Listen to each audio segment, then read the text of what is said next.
Welcome to this online lecture. Today we're going to be talking about ethics in integrated guidance. So let's start by thinking about what we mean by ethics. So ethics are moral principles that govern the behaviour of individuals and of activities. So ethics are useful in helping us to think about what we should and what we shouldn't do. So when we're embarking on some kind of new activity like integrated guidance, we need to consider the ethics. We need to consider what we should do and what we shouldn't do. Unfortunately, no one's written down a set of formal rules for integrated guidance.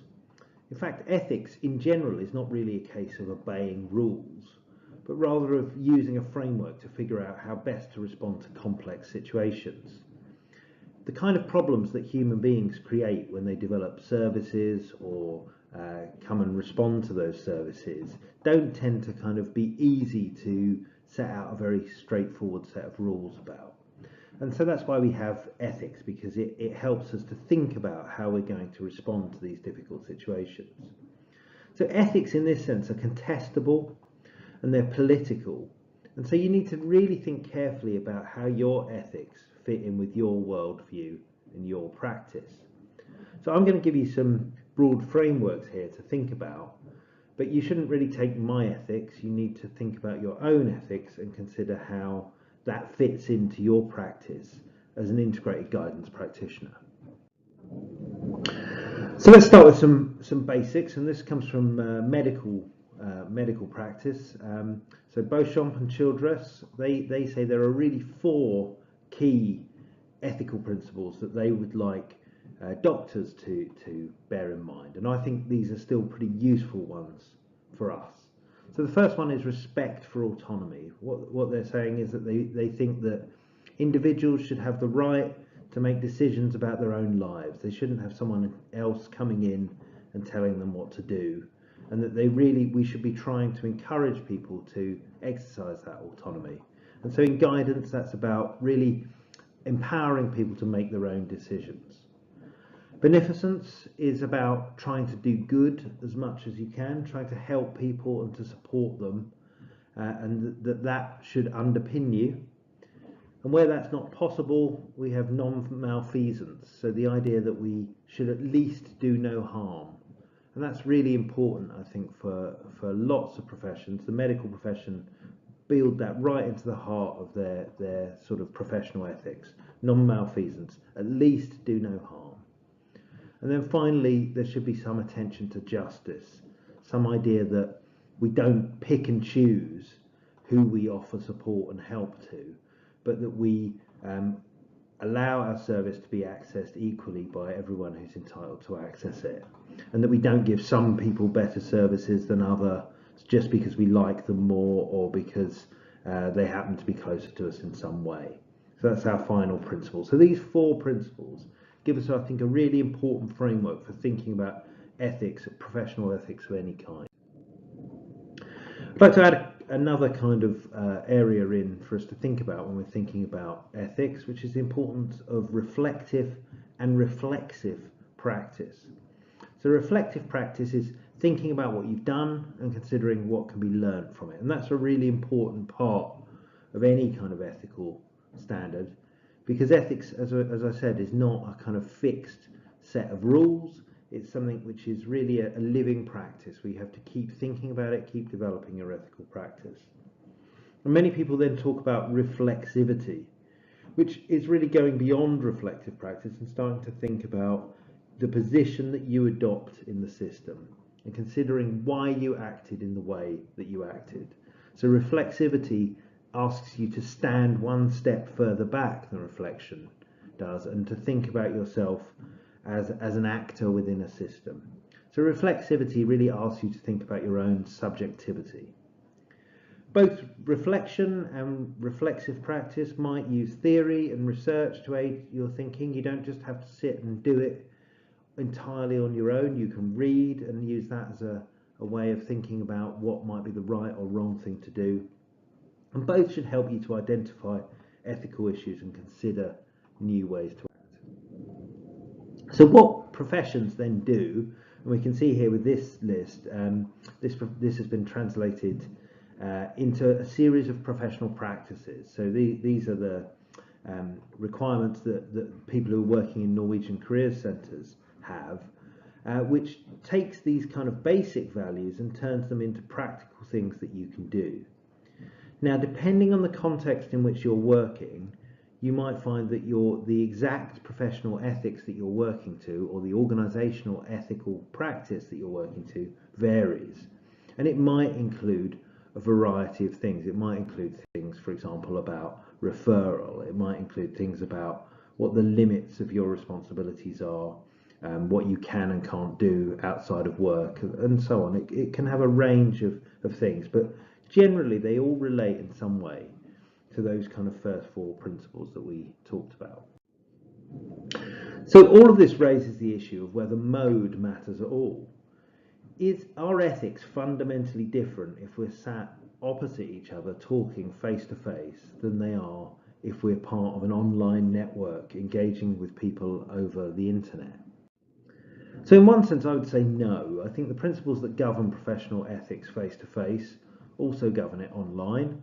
And it's important that when we create professional ethics, we think about both of these contexts, but the fundamental principles probably stay the same.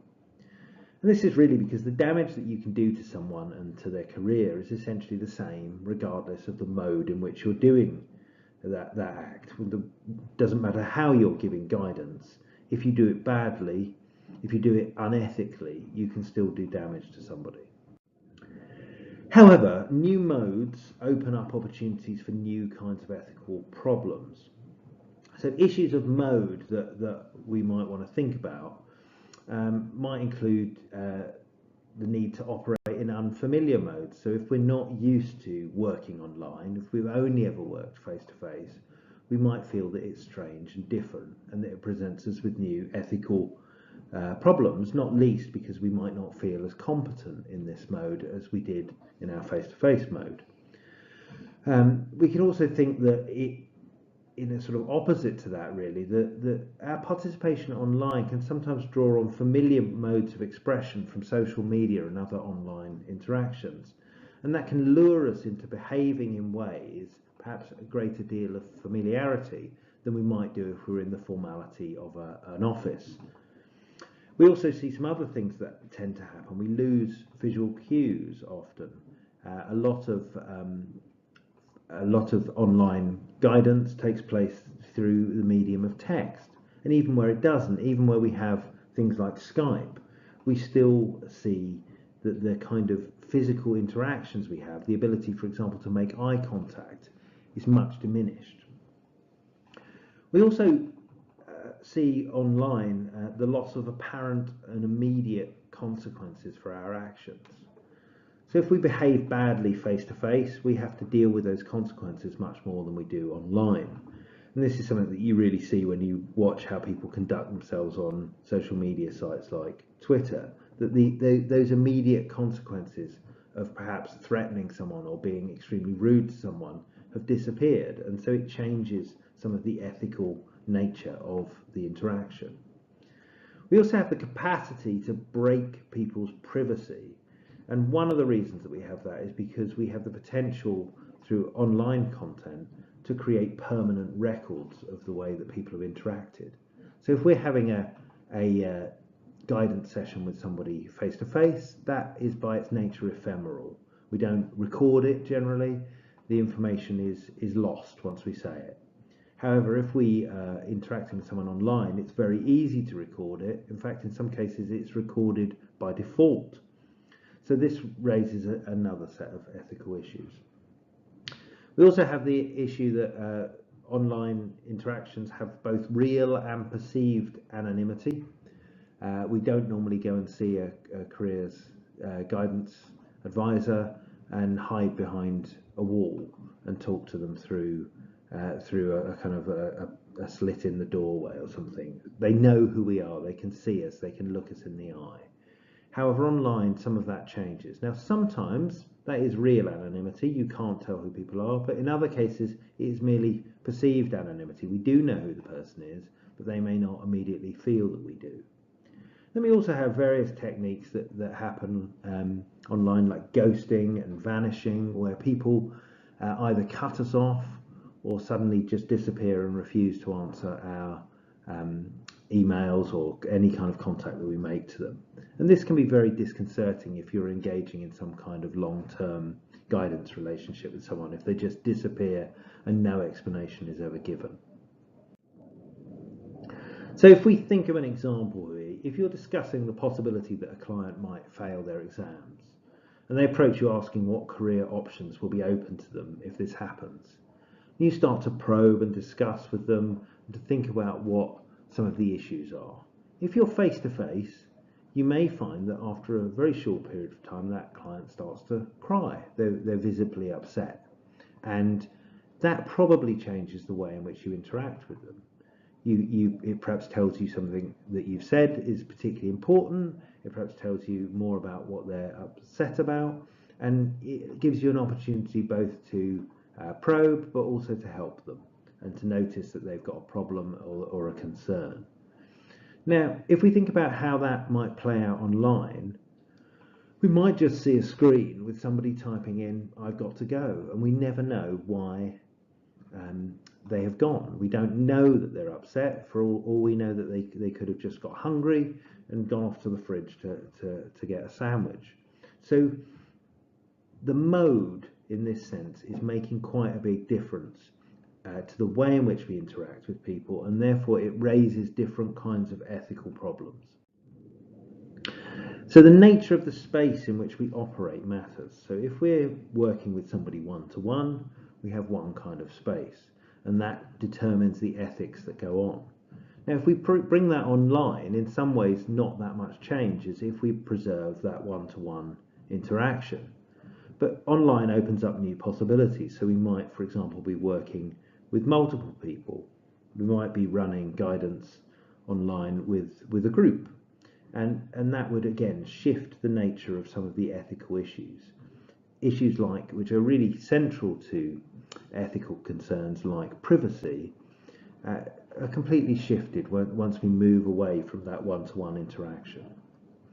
But if we start to operate in semi-public environments, so this is a Facebook group used by a careers service, we start to open up more possibilities where we raise all sorts of different ethical issues about how we manage the relationship between ourselves, the clients, the various clients who might be interacting with each other, what they post online, what do we do, for example, if somebody says something which might be personally exposing. In a closed one-to-one environment, that's not a problem. That's one of the advantages of the guidance interaction. In an online environment where that information may be available for the whole world to see, we have different kinds of ethical responsibilities. And the other thing that we need to remember when we're thinking about ethics online is that it's not just your ethics that you need to attend to. You also need to think about what platforms and tools you're using. There have been a lot of controversy and concern about things like Facebook, the way that data has been shared with organisations like Cambridge Analytica and so on. And so you might want to be thinking about what tools you're using, who owns them, who owns the data that you and your clients use, and what rights you have over that data. Can, for example, the company just republish it without your say-so? These raise different kinds of ethical issues. So I'm going to finish by suggesting some strategies for managing some of these ethical issues. The first one, I think, is a risk management strategy. So you should spend some time thinking about what might go wrong, what kind of ethical issues you might run into, and ask yourself, what can I do to prevent this happening? So prevention, and what can I do to reduce the impact of it if it does happen, or mitigation. Our second strategy might be one that we're familiar with from face-to-face guidance, but it's the idea of contracting, defining the rules of engagement, discussing with the client or learners what their rules of engagement are. For example, are you and they happy to be contacted through other modes beyond the forum for the guidance? And then use this to shape the kind of space that you create together. So some basic ideas that can be used, so what's sometimes described as netiquette or online etiquette, would be some things that I've taken from BBC forums. So no abuse, no spam, so no posting of information that's not directly relevant. Write clearly and succinctly. Remember that your posts are public, if indeed they are. Stay on topic. Don't expect other people to do your homework for you. So one of the things that you might want to specify is that people have to spend some time thinking about a problem before they seek the help of others with it. Don't post copyrighted material, and then ultimately the site's owner, or perhaps in this case you as the guidance professional, have the kind of final say in developing it. So this kind of netiquette framework might give you the basis of some kind of contracting that you might do in an online guidance session. Our third strategy for managing ethical issues would be reflection, observation, and supervision. So I've talked already about the importance of reflective and reflexive thinking following your participation in any kind of practice. But it's also really important to involve others and get other people watching you, particularly other professionals. So spend time thinking about the ethical content of what you're doing, but also invite others to watch what you're doing or provide you with supervision. Explaining what you're doing or having other people see what you're doing is a really good test. If you're not comfortable doing that, then you're probably not fully comfortable with the ethics of what you're doing. And generally, ethical concerns are better shared than they are hidden away. So our fourth strategy is then to evaluate your practice, and particularly to do that via gathering user feedback on your approach, because this offers you a really powerful way to identify problems that may not come up directly through the guidance process. But you also have to remember that not all problems are ethical problems, and that you may run into all sorts of other issues when you evaluate, and it's worth thinking about which of these have an ethical dimension. So to summarise, I think guidance professionals should be acutely aware of the ethics of their practice, and ethics need to be understood as a complex and contingent field rather than something where there are simple answers. The online environment doesn't change what's ethical and what's not, but it does reframe practice and opens up the possibility for new and different ethical challenges. So as a practitioner, you should put in place strategies to help you manage these ethical issues. Thank you.